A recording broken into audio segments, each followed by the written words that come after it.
Welcome to your Barbados Today evening update for Monday, July 3rd. Thanks for joining us. I am Fernella Wedderburn. A St. John man narrowly escapes death after falling into a well estimated to be 43 feet deep at Long Bay St. Philip this evening. According to police, 25-year-old Zico Haynes of number 2 Gall Hill St. John was working on a septic tank with 2 other workmen when he accidentally fell into the well after 1 p.m. Personnel from the Barbados Fire Service rescued Haynes from the well around 4:13 p.m. He suffered injuries to his left leg and right heels and was transported to the Queen Elizabeth Hospital by ambulance for treatment. 2 tenders and 8 fire officers responded to the incident. In other news this Monday, President of the Barbados Secondary Teachers Union, Mary Redmond, raises concern that some schools are unduly expensing parents by insisting on lavish graduation ceremonies. Redmond contends that school graduations have lost their intended focus of the child's transition and have now become elaborate shows, which coincides with the costly back-to-school shopping, pointing out that some parents of primary school students are being asked to pay as much as $500 in addition to accessories and outfits in order for their children to be part of the momentous occasion. Redmond warns that the situation is getting out of hand. As a society, and more especially as a sector, persons involved in education have to seriously look at what we deem to constitute graduations in this country. I think that especially in these difficult times, we have to rethink our approach to graduation, especially as that relates to expenditure. Yes, children are transitioning from one phase of their school lives to another, and in some instances from school into the wider society. But we have to look at how this is done. To my mind, it does not involve the spending of hundreds of dollars to necessarily reserve a location that is really oftentimes far too expensive. It should not involve expenditure on the clothes and makeup and hair and nails at the higher levels of the school system that we know takes place. I think that we need to make these ceremonies simpler and more meaningful in their simplicity. The long-standing educator also argues that by hosting these costly affairs, some schools were denying children who were not well off an opportunity to be part of what should be one of the cherished hallmark moments of their lives. I see no reason why students can, especially at the primary level, why they cannot graduate in their school uniforms and perhaps gowns and caps that schools keep and rent at reasonable prices to students and are retained for successive years and successive groups. That too can occur at the secondary level. And if persons want to move from that graduation ceremony then and have a different type of celebration, then that is fine. But to restrict and constrict graduation to what we see now, in many instances, students whose parents cannot afford to expend that type of money are not allowed to take part in what should be a joyous and celebratory occasion for them. It's 3 days since the National Social Responsibility Levy was imposed on goods and services, and businesses remain wary of the impact. Our unmarked Goodrich boys turned into Speightstown today to talk with businesses on how they intend to cope with the new measures, which economists warn will trigger a rise in the cost of living. Just 2 days ago, the dreaded 400% rise in the National Social Responsibility Levy took effect. In the north of the island in Speightstown, businesses are not happy with the new measure, but they are not about to shut shop. Owner of the popular rum shop bar Fisherman's Pub, Planet Armstrong, says businesses and Barbadians alike will have to make sacrifices to adjust. I've been courting for the last 45 years. Every time something happens, I have to make an adjustment. You understand? I come out like this, sell myself, sell my product, I can't sit behind the office anymore and people come and put money in my hand. It's hard on the consumer, but the consumer gonna make the adjustment. Instead of buying 6 beers a day, you had to buy 3. You understand? Instead of eating 2 foods, you eat 1 and eat some fruits.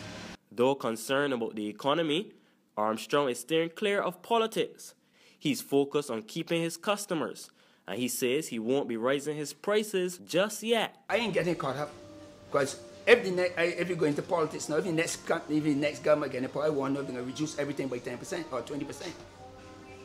Can they assure me that? So I ain't getting caught up with that. I caught up with the service. I provide service to people, and I want to get the best out of them and make sure they're satisfied. I'm not gonna move my prices now because it's very hard now. When things pick up, November, December, the season picks back up, I will try to move my prices. But at present, I will not move my prices at this time. Over at the Do It Best hardware store, manager Joseph Mendes says it's early days yet, and business has remained the same. Well, we haven't seen any difference yet, or we haven't got any comments from customers as such. Our prices remain the same for now, but we haven't seen any difference from our customers yet. So we're still waiting to see what will happen. It's early days, though. You expect it to have a major impact on your business?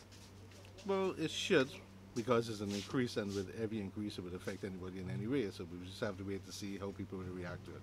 However, owner of bridge store Chiham Arnott tells Barbados Today business is already at an all-time low in Speightstown, and it can only get worse with prices set to rise because of the new tax. Everybody know what happened to Speightstown, and no business in Speightstown there.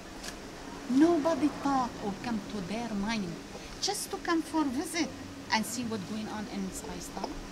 You agree? This is it. It's business dead in Speightstown. This is not business wasting time. And Margaret Rich Boyce, Barbados Today. In sports, the battered West Indies women's team are not giving up hope of securing a spot in the ICC Women's Cricket World Cup despite a poor showing at the tournament. The Windies ladies are at the bottom of the 8-team standings without a point after suffering bruising defeats from Australia, India and South Africa. However, Barbadian opener Hayley Matthews says there is still a possibility the team can qualify if it fights hard in the remaining matches. The West Indies will play against New Zealand on Thursday. So, best of luck to our girls. There's regional and international news after this short break. Who call and get your yams and potatoes? Wait, my girl, how you want to see you for long? I can't. How you keeping? But you don't sell the nation paper no more. But that paper ain't selling. This month now I stop selling that. Look, one time I would have make a little dollar on the Sunday sun. But when Sunday night, I still trying to get the weather there. Well, you know you can't call that the Sunday sun no more. You gotta call that Sunset News. Call at no time that news stale. People complain that them ain't got nothing in it to read, and the price keep going up all the time. A woman abused me so sick the other day, telling me that she does read Barbados Today online for free. I can't take that abusing soul, so I switched to my potatoes and yams. Well, let me tell you, if pork selling, you got to raise pigs. How much for the yams? Oh, 75 cents a pound. But that's cheaper than that stale news. Give me... How much you want? £1. Only a pound? Anyhow, these eating real good. Let me wrap them up for you. Come. The Barbados Today, news you can trust.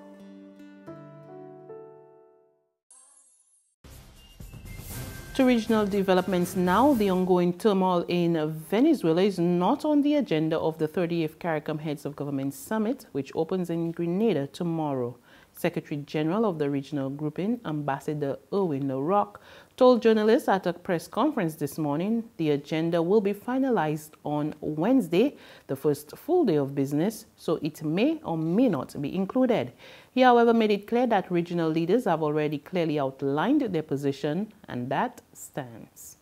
All our member states ascribe to the statement issued by the COFCO, the Council of Foreign and Community Relations, of non-interference, non-intervention in the internal affairs of the sovereign state of Venezuela. This holds, despite what you may have read about a particular text being considered at the OAS. Those principles hold.